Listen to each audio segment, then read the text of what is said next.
Today I'm breaking down a very important panel of some of the world's most prominent historians admitting Ukraine is losing the war. Panelists include Timothy Snyder and Niall Ferguson.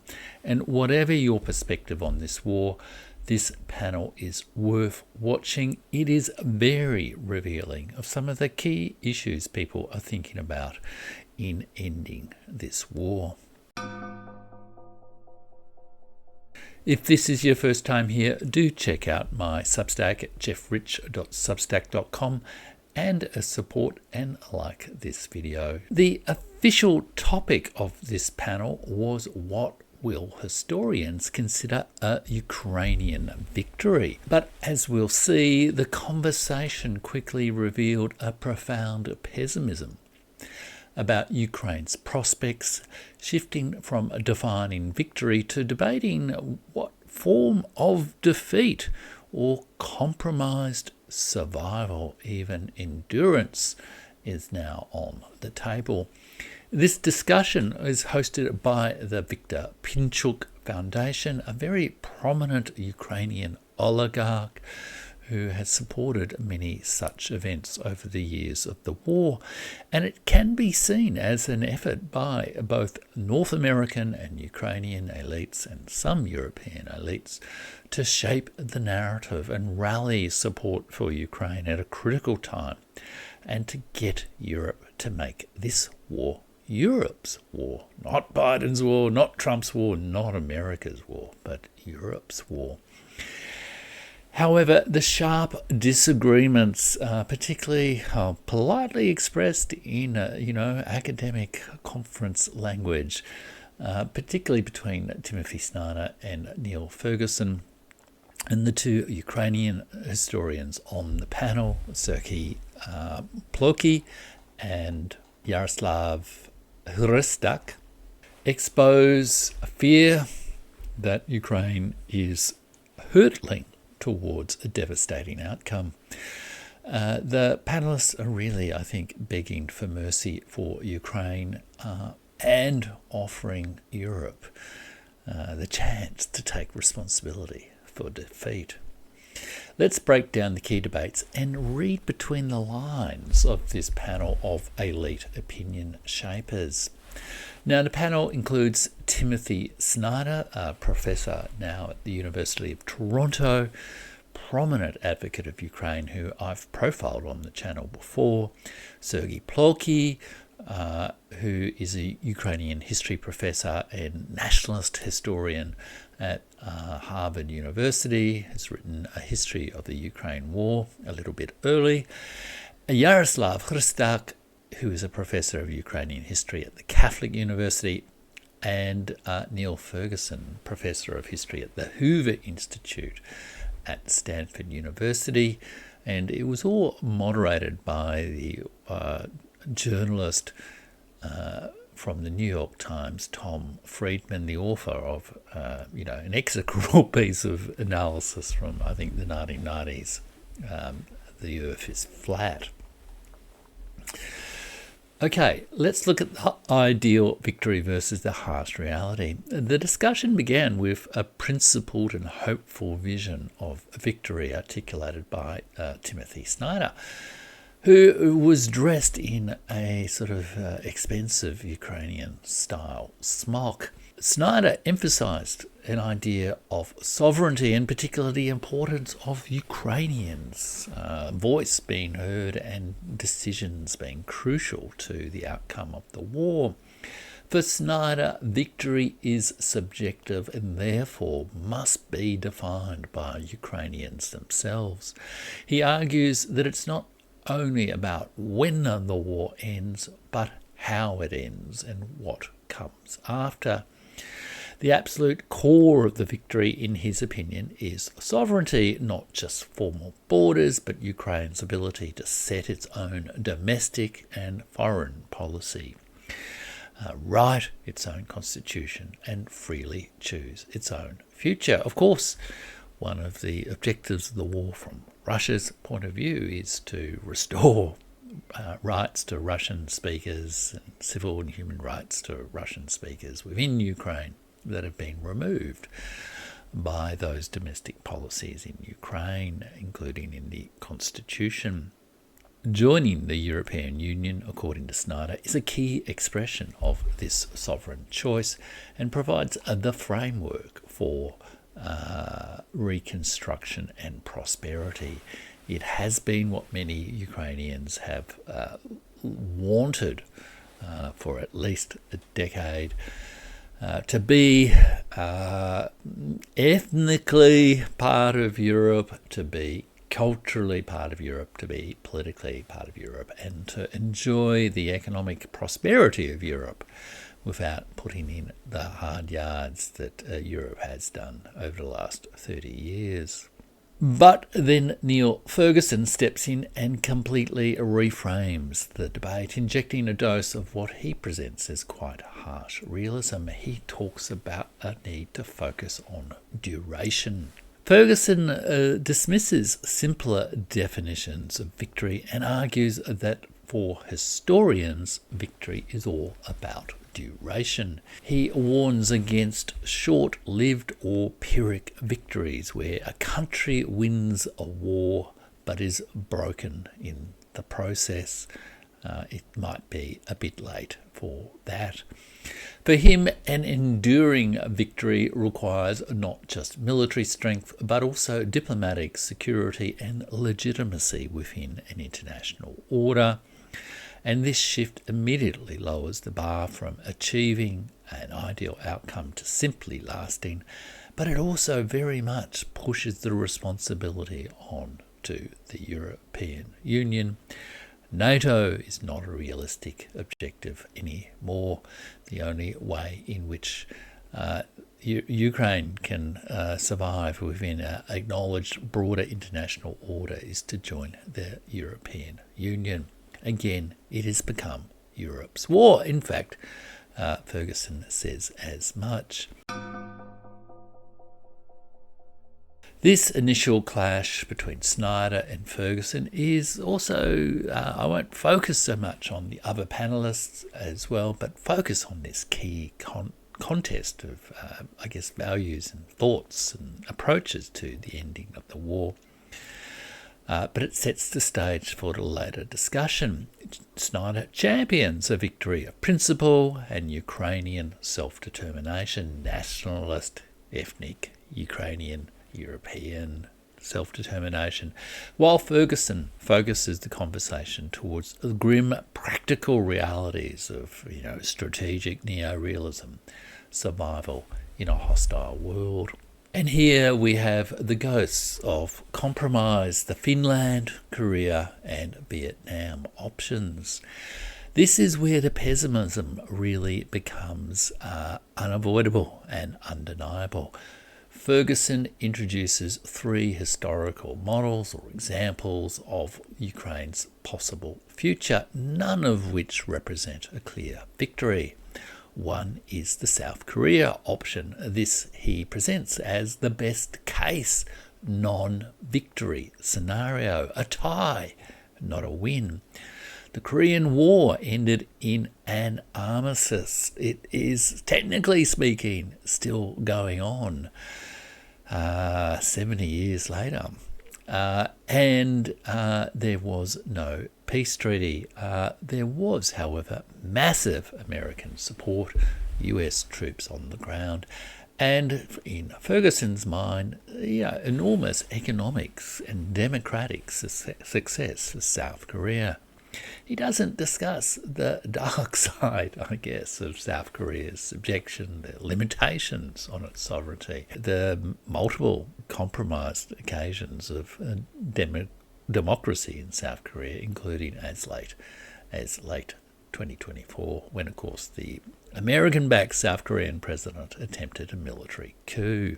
The second option he discusses is the South Vietnam option, the end of the Vietnam War, which, of course, America tied in, but in fact lost. This is the nightmare scenario. Like Korea, it was a tie, so-called, that involved a peace deal, but one that didn't last. Without American boots on the ground and reliable aid, South Vietnam collapsed just 2 years after the 1973 peace agreement, and the independent communist Vietnam, the thing that America had fought against for 20 years, became a reality. Niall Ferguson, the historian, proudly telling President Zelensky that 3 years ago that President Zelensky, had to make a strategic choice between whether Ukraine would go the route of South Korea or South Vietnam. The third option is the Finland option, and here Niall Ferguson cites the current president of Finland, Alexander Stubb, and who also spoke at and attended this conference of Victor Pinchuk, and was interviewed on other sessions of the conference. He also floats a 2014 article by Henry Kissinger, where Kissinger said if America, the West, offers Ukraine NATO membership but doesn't deliver it, it will lead to a more disastrous outcome than clearly delivering it. And I guess Ferguson's analysis is that the West has been too weak in not offering NATO membership to Ukraine, despite that being one of the fundamental causes of the war.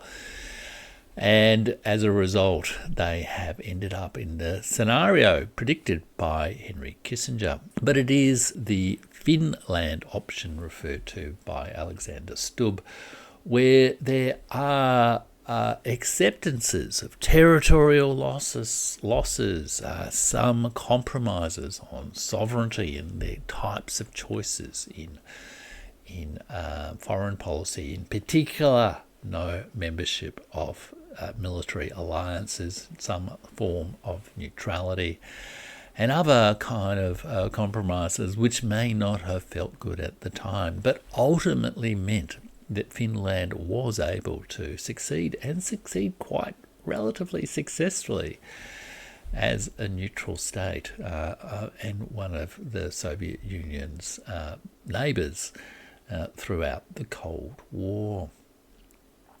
Alexander Stubb is clearly preparing the ground for such an option for Ukraine, and Niall Ferguson is backing him. And these two prominent voices are worth paying attention to. It does seem to be that there is growing attention to this Finland option. Of course, it's not going to be exactly the same as the Finland option from 1945 settlement. But it will be some kind of unique compromise like that. But this is really where the other panellist, Timothy Snyder, who has been a zealous advocate of Ukraine and has very much emotionally identified, as you can see in the way he talks and the way he dresses even at this panel, they very much reject these comparisons. They argue that Vladimir Putin, president of Russia, is obsessed, personally, psychologically, ideologically obsessed with erasing the Ukrainian nation, and therefore such models of realistic compromise, of normal diplomacy, do not apply. And in doing so, they rehearse some, well-established arguments that are not particularly credible, and I'm not really going to repeat them here. But if you are interested, you can certainly listen to those arguments during the panel session. There's a link to the video in the video description below. Again, there is a kind of ideological viewpoint coming through in Snyder, in Plokhy, and in a large part of the Ukrainian elite, criticised by people like Alexei Arestovich, where they perhaps have demonised their enemy so much that they can no longer negotiate with their enemy. They actually believe that there is some intention from Russia to eliminate Ukraine as a separate people, or to systematically destroy an elimination of the Ukrainian identity. But here, Niall Ferguson delivers the crucial pessimistic blow. He declares that of his three options, the South Vietnam and the two options, hopeful options, he gave to Volodymyr Zelensky 3 years ago, the South Korea option, the option of a prosperous Ukraine that's part of the West after the war, is already gone for Ukraine. Why? Because the foundational requirement, reliable American aid and security guarantees, no longer exists. By taking the best case tie off the table, Ferguson implies that Ukraine is now sliding dangerously toward the only remaining alternative, a forced humiliating compromise like the Finland model, or total collapse like South Vietnam.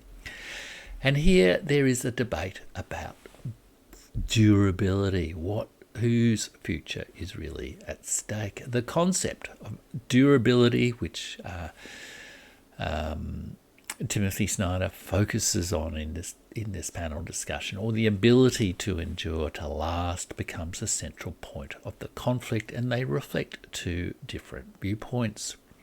Snyder's view is that everyone's durability, as in the EU, the United States and Ukraine, all the Western partners, all of their durability is at stake. It is an existential war not only for Ukraine, but for the EU, and indeed, although unacknowledged by the current administration, in Snyder's view, for the USA. He argues that Europe cannot merely be a spectator, because a Russian victory in Ukraine would threaten the long-term survival of the European, or even the medium-term survival, or short-term survival. He doesn't really clarify what he has in mind. The survival of the European Union and even the United States of America. He warns that history is filled with examples of great empires falling to unexpected threats, and the EU should see Russia's war on Ukraine as an existential threat to itself. And as is common in Timothy Snyder's work, his journalism, and sometimes in his history, he evokes the image of the Eurasian Huns, the Asiatic horde coming in to defeat Europe again through the plains of Russia. Niall Ferguson's view is focused more narrowly on Ukraine's survival in the international system, Ukraine remaining a potential military partner for Europe, remaining Europe's largest army, remaining a pawn on the American geopolitical chessboard. For him, the key question is whether Ukraine can perpetuate its independence without what kept South Korea going, American aid, American-style prosperity. His focus isn't on the fate of Ukraine, the fate of nationalist identity, the fate of a spiritual identity, as in the case of Timothy Snyder, but on the brutal strategic reality that Ukraine's main military and economic resourcing financing partner, the United States of America, the state that got Ukraine into the disastrous situation that it is in, has left the stage. The aid is gone, it's not coming back. Ferguson brutally advises his more academically oriented or Ukrainian nationalist oriented historians on the panel.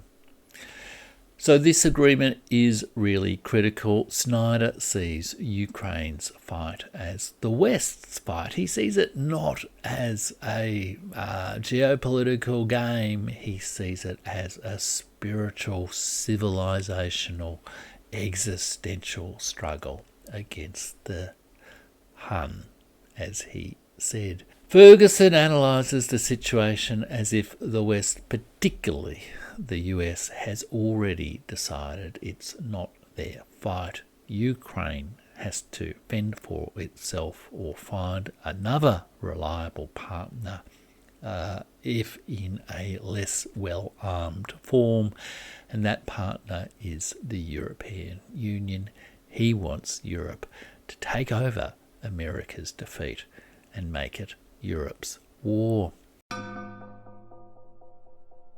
So what does all this mean? The debate between Snyder and Ferguson and the Ukrainian nationalist historians, including Sergei Plokhy on the panel, is a microcosm of the diplomatic, social crisis, cultural and ideological crisis facing Ukraine.